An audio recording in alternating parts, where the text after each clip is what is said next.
Actress पायल घोष जब Navbharat times online पर live आईं तो उन्होंने आप बीती सुनाई।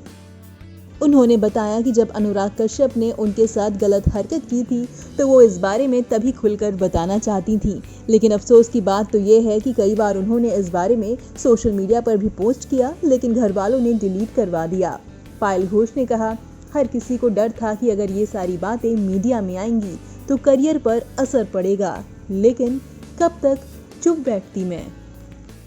पायल, तो पहली बार तो आपके मैनेजर और आपकी बातचीत हुई और आपने सोचा कि आपका करियर खराब हो जाएगा, तो इस बारे में आपने बात नहीं की। लेकिन मैं कहीं पर पढ़ रहा था कि आपने कई बार सोशल मीडिया में डालने की कोशिश की और डाला और बाद में डिलीट किया इस बातचीत को।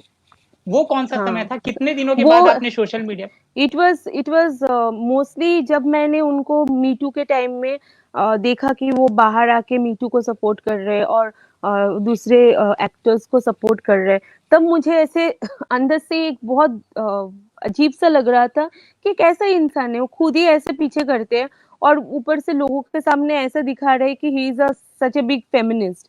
तो ये सब चीज उस टाइम मुझे लगा कि मैं बोलूंगी, मेरे साथ भी जो हुआ मुझे भी बोलना है। तो मैंने वैसे बहुत बार पोस्ट भी किया, ट्वीट भी किया, लेकिन मेरे मैनेजर, मेरे फैमिली ने, मतलब जो जितने लोगों को जानते थे उन लोगों ने डिलीट करवा दिया।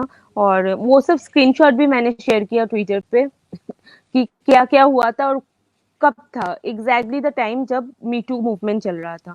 तो फिर मैंने बोला कि I will stay away from Facebook and Twitter, क्योंकि ये मुझे जब भी मैं ये सब मैसेजेस ट्वीट्स देखूंगी तब मुझे मेरे साथ जो घटना घटा है वो उसके बारे में मुझे लिखने का होगा और मुझे कोई सपोर्ट नहीं कर रहा है, इसीलिए then I stayed away from Twitter and Facebook and any kind of social platform for some times.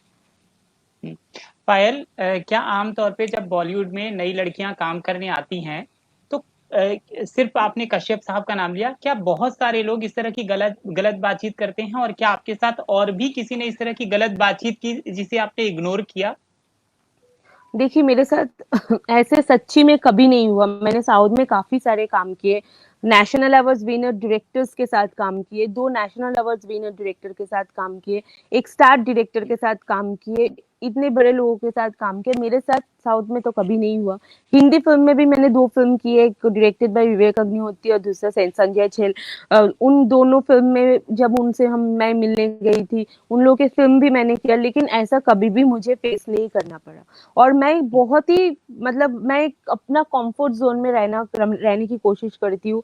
मुझे पता है कि मेरा मेंटालिटी क्या है और इसीलिए मैं थोड़ा सा लोगों से कम ही मिलती हूँ। लेकिन उससे भी ज्यादा है, जब मेरा ये एक्सपीरियंस हो गया था मैं और ज्यादा डर गई थी, तो मैं बहुत कम लोगों से मिली हूँ, मतलब गिन चुन के लोगों से मिली हूँ। ताकि जनरली बोलते हैं कि तुम्हें बहुत लोगों से मिलना चाहिए काम करने के लिए, लेकिन मैंने अपना कंफर्ट जोन से कभी बाहर ही नहीं निकली। और जितना मुझे मेरे मतलब नसीब से और मेरिट से जितना काम मिला है उतना काम मैंने आज तक की हूँ और आगे भी करूंगी, क्योंकि कोई किसी का नसीब छीन नहीं सकते हैं। पायल, जब आप बात करती हैं तो आपका हाथ हिलता है, तो इसलिए पूरा ना वीडियो हिल रहा है। अगर आप कहीं रख सकती हैं मोबाइल को कंफर्टेबली, तो हाँ, आप भी सहजता से बात कर पाएंगी। इट्स रख फाइन, सकती आई हैं कैन डू। मोबाइल? हाँ, तो थोड़ा नहीं, सा कम ठीक है, ठीक है। हिलाइएगा। हाँ हाँ हाँ, ठीक है। देखिए पायल, जब भी कोई ऐसी घटना होती है जो रिलेटेड टू हैरेसमेंट की होती है और खास खास तौर से सेक्सुअल हैरेसमेंट की होती है, तो ये ट्रॉमा होता है किसी भी व्यक्ति के लिए, लड़का हो, लड़की हो, व्यक्ति कोई भी हो। और उससे उबर पाना, और फिर बार बार डर लगता है कि हम जिस इंडस्ट्री में काम कर रहे हैं और किसी के पास काम ना मांगने जाएंगे तो इस तरह से वो हमसे बातचीत कर सकता है। और इस पर शिकायत करने के लिए बहुत, या किसी को कहने के लिए बहुत साहस की जरूरत होती है। ये जो साहस आपको मिला इस समय, आपने जब ये बात अपनी कही, ये किस वक्त मिला? कौन सा क्षण था? क्या आपने देखा, क्या महसूस किया कि आज मुझे ये बात कहनी है, और आपने वीडियो बनाया? देखिए, मैं इसके साथ बहुत लड़ रही थी, बहुत दिन से लड़ रही थी। मैंने एक तेलुगु चैनल है जहाँ पे मैंने बॉलीवुड के बारे में डिस्कस कर रही थी, तभी मैंने मेरा मी टू मूवमेंट शेयर किया था, लेकिन किसी का नाम नहीं लिया था, क्योंकि नाम लेने से वो कंट्रोवर्सी हो जाती है, आगे बात बढ़ जाती है। लेकिन जो मेरी फ्रेंड थी और टीवी प्रेजेंटर है, जो तेलुगु फिल्म इंडस्ट्री के, उन्होंने मुझे बोला कि पायल, तुम लोग अगर चुप रहोगे तो ये चलता ही रहेगा।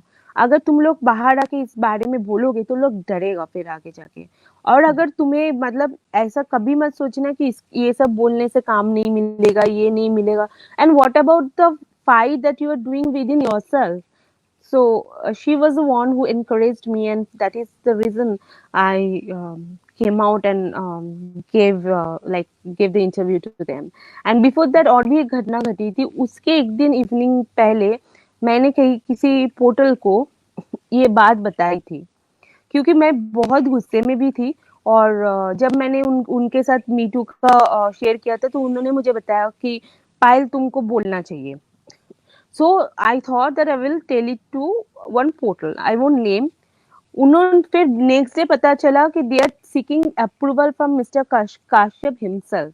मतलब ऐसा हो जाए कि उनको पता चल जाए, चीज बाहर ही नहीं आए और मुझे फिर लटका दे पंखे से या किसी से बोले कि वो डिप्रेशन में थी इसलिए सुसाइड कर लिया। फिर वही रह जाएगा स्टोरी और वही चलता रहेगा और कोई फिर कुछ नहीं होता है जैसे किसी के साथ नहीं हो रहा है, तो वैसे मेरे साथ भी कुछ नहीं होता। तो मुझे लगा कि the best thing is that I let me give this interview to the channel, जो मेरे फ्रेंड प्रेजेंटर है उस चैनल के, और they always stand for women.